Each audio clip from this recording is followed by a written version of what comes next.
Hello, unlucky soul who clicked my link or were directed to it. I'm Lollard. I'm just another boring internet commentator on YouTube. I saw that most people didn't make it past seemingly a minute 8, so I'm going to try to just jump straight into the video. Today I'll be complaining about maps. So here we go. Hey guys! Hello there, it's nice to meet you. Alright, now we're gonna come back. Nope. Please stop. Please. Last try.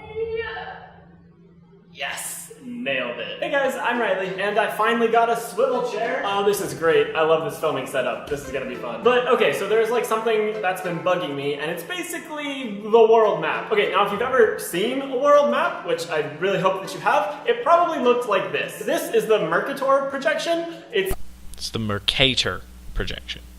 Mercator.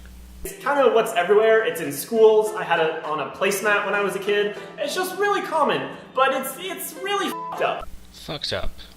I know you're going to go into an SJW lens here, but this is a map.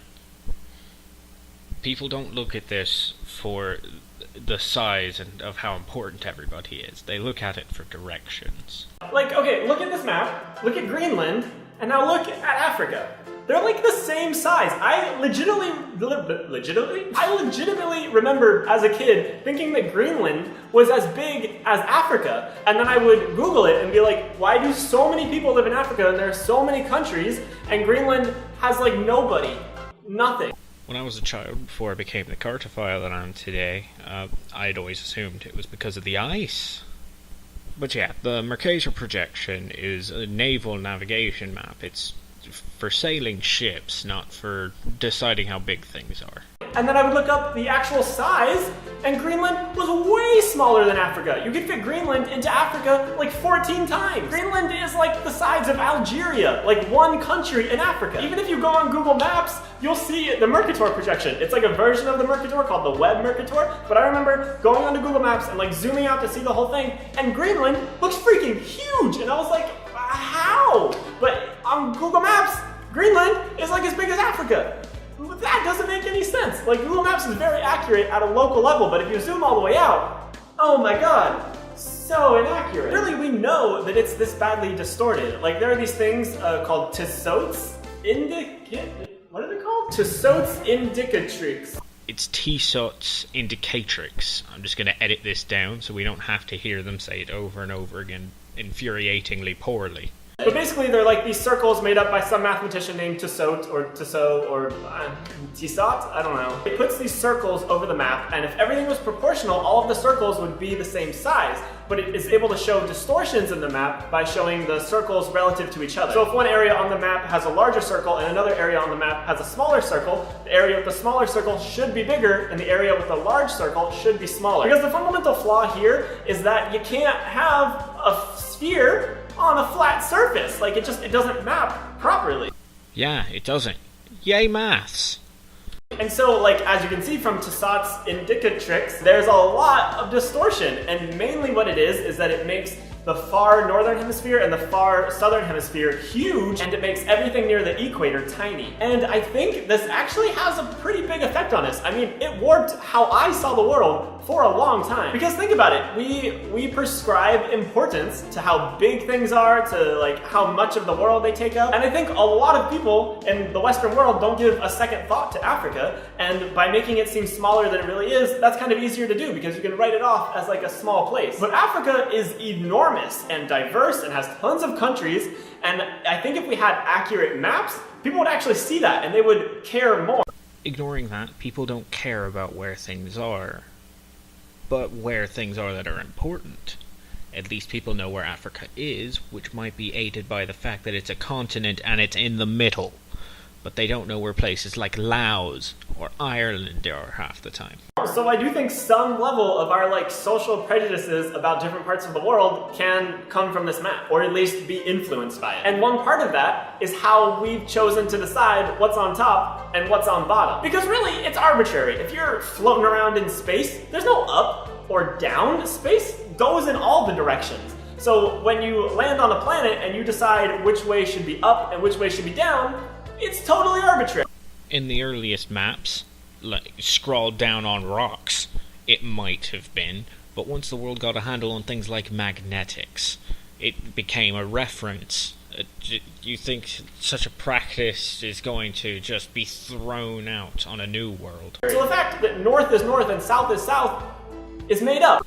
No, it isn't. It's a reference to guide us based on magnetics. See my last one? It's not random. It's magnets showing us where the North Pole is, and us using that as a reference so that we can fucking sail.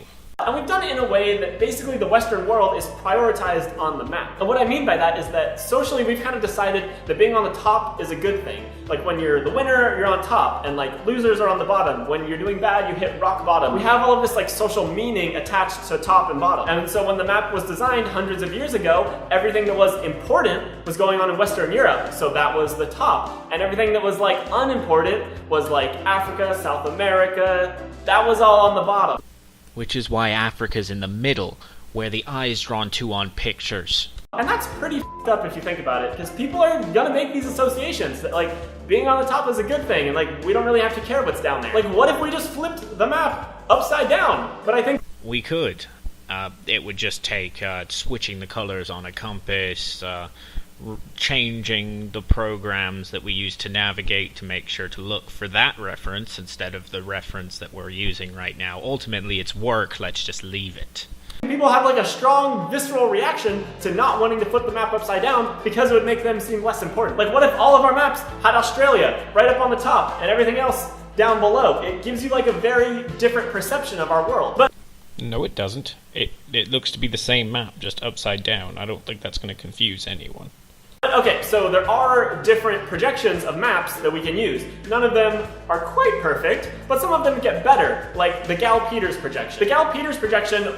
Of course, it's Gal Peters. You want Gal Peters as a fellow SJW to be the map that's used. It's good for re-education and all that, but trying to push your new projection style as he did, which was really just a calmer Hobo Dryer or Tobler projection on everything, just to be fair, is stupid. It looks a lot better. Like, if you look at Greenland, it looks much smaller in comparison to Africa. So, that's a good thing. It still has some distortion. It makes countries at the very top seem more horizontal, and it makes countries in the middle seem more vertical. But the Tissot circles are more representative of like a real scale that just kind of stretched a little bit in different directions. So it's not perfect, but it gives you a much better idea of the scale of things in comparison to each other than the Mercator projection does. So the Gauss-Peters projection is the one that we should be using in schools and learning about and teaching about because it's way more accurate. And I think it's useful if every once in a while we flip the map upside down. South is on top, north is on bottom. Who cares? It's space. We're all floating around anyway. And there are a ton of projections out there, but the only other one I want to talk about is called the Winkle triple projection.